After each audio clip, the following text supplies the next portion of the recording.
a self-reliant ego, no community, got no friends, everybody's his enemy, except those whom he wins over as friends because he cleans up the city and then goes on again. Clint Eastwood also specializes in these kind of works. And that has become a major issue, a major image today, being all alone out into the wilderness. All alone. The only thing that's missing a bad guy is to shoot. So some people go out and hunt. But there's a third American ideal or dream, which was basically Puritan. It was the Puritans who brought that dream to America primarily. And that image was basically of the New Jerusalem. This was the land where finally they could free themselves of all the oppressions of the monarchy in England, where they hoped they could practice their religious beliefs, and they even believed that they were going to create utopia. And there, bit by bit, they established forms of organization which are very confederal and very, not even so confederal, they were very localist. And the idea was not of a rugged individual going out there and fighting the bandits and fighting nature actually to a great extent. And cleaning up cities of gamblers, cattle barons. The cattle baron has always been viewed as the real enemy of everything American. Or the idea that the land was paved, the streets of America were paved with gold, or it was a land of endless opportunity. This form of American dream was built around the idea, however warped it was in fact, was built around the idea that people could take control of their own lives, form communities. It was built on mutual aid. Very important ideal. I remember coming to Vermont the first time, not having been in Vermont very long, and trying to get a car fixed. And one of the people I knew, I told them, "Do you know of a good mechanic?" Because I didn't know, too much about what things were like in Burlington then. It was a very different Burlington from what you see today. It's still a Vermont now. Now it's Yuppington. So I remember, asking him, getting my car fixed, did you know a good mechanic? He said, "What do you mean you know a good mechanic? I'll fix it for you." And he fixed my car for me. Needed certain repairs, and he did it, which was the Vermont way at that time. And then I said, "Well, how much do I owe you?" He says, "You don't owe me anything." He says, "If I need something from you, you have it, you give it to me." And that's the way people had survived in these hills for some 2 centuries. Through that system of mutual aid, almost minimal use of money, which is not to say that you often have to expend money to do all these things. And they met in town meetings, as they still do, and very actively discussed the problems of their community. And also, by the way, during historical periods, when big issues arose, as in the case of the War of 1812, when Vermont was very much against that war, the town meetings voted down the war, and essentially all but refused to fight the British. And were making noises, as New England generally was, of seceding from the Union. It was not the South that was the first that was considering seceding from the Union.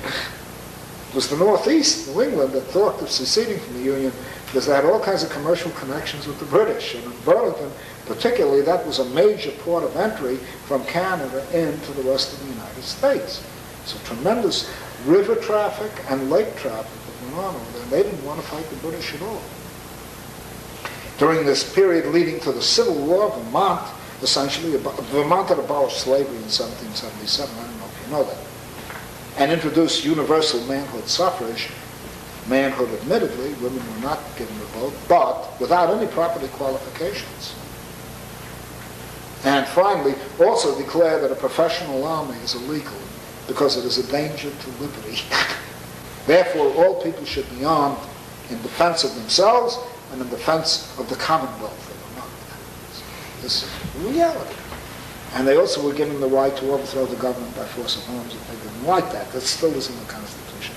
So the United States Army in Vermont is technically speaking illegal because it's a professional army. But nobody wants to raise the issue since there'll always be a legislator who will try to remove that amendment. You've also had a 1-year term, and then you have 2-year terms. They haven't gotten up to 4-year terms yet. The bureaucrats haven't taken over completely. Still a 2-year term. I submit to you, in the limited amount of time we have left, that a program can be developed out of this provision. What? About 3 minutes. Okay. Limited amount of time that a program can be developed out of that tradition. Even more so in America than almost any other part of the Euro-American sphere. Europe and America. More so here, an example can be established, and especially in New England, and especially in places like Vermont, which can set examples of what constitute the first attempts and steps toward a popular politics based on town meetings, based on neighborhood assemblies, which is what we have in Burlington, Vermont, by the way. We have 6 neighborhood assemblies in the 6 wards. The only thing is that our socialist mayor has not empowered them with very much more than giving advice, although then advice counts as a moral constraint on the Board of Aldermen in Vermont, and even on the mayor. But also, I may say that the city has changed. Before these changes go too far, a conscious movement has to develop which will begin to try to create confederations of towns working together, okay, and based on a grassroots democracy that will increasingly demand more power from the federal government. And such a movement cannot develop or cannot be effective until it becomes a majority movement.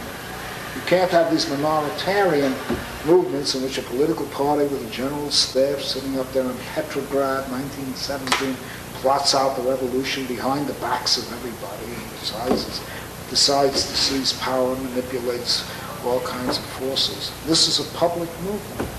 And this would represent not statecraft, it would represent politics. Such ideas were advanced by such writers as Proudhon and even Bookchin, who said on a local level, you can vote. Believe it or not, he said on a local level, you can vote. And attempts have been made in other places to create such local assemblies or neighborhood assemblies, not even in large cities. This would be truly an ecological politics. First, it would be a politics of unity and diversity. The second thing, it would be a politics of participation, which is one of the most key ideas in social ecology. Participation, how humanity participates in nature, and the nature also of that participation. It would be direct face-to-face democracy and would become potentially non-hierarchical.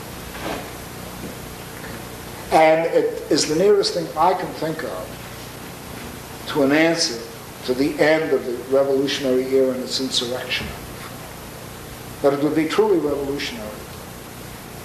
It runs the risk, and it always does run the risk, of becoming parochial. You might have in the South, but the South is not what I'm worried about. New York attempts to exclude blacks, attempts to exclude women. It could become parochial. But it also could become extremely liberatory. So you see, in the dialectic of things, everything has its potential opposite. You have to bring consciousness to the service of these ideas. There's no substitute ultimately for consciousness. Today, and this is what I want to close with, we are moving into a sphere of counter-enlightenment, a period of counter-enlightenment. An attempt is being made to make politics personal, which doesn't mean that the personal is not important in politics, but to actually dissolve politics into the personal, into the encounter group, and into, psychic, make the trip back inward again, which is one of the biggest problems we have to deal with in the 1960s. We're faced with the anti-rationalism, not only irrationalism, but anti-rationalism of mysticism. We're faced with the idea that we are a collective we, not a highly divided we, of rich and poor, men and women, people of color, and relatively privileged whites, relatively, but of also white homeless people in the streets of New York, in the tens of thousands in all the major cities of the United States, not to speak of people who live utterly marginal existences, even yuppies who exploit themselves to death in order to look affluent and appear affluent and have their binge on a Saturday night and then go back to holding 2 or 3 jobs for 14 hours a day to meet such rentals as $1,500 for a studio apartment in New York, in which they are as cramped as ghetto immigrants were around the turn of the century. Okay? So At that particular point now, we are faced also with not only the idea that we're a collective we, but that we must somehow enter into a biocentric democracy without realizing that we have a tremendous responsibility in the natural world, which has resulted up to now in the damaging of the natural world, but could not only involve the repair of the natural world, but the enhancement of the natural world. And we're also faced with the all-important responsibility of dealing with these questions not simply on an individual basis, but dealing with them in a collective basis in organized movements, which is what the Greens are supposed to be doing.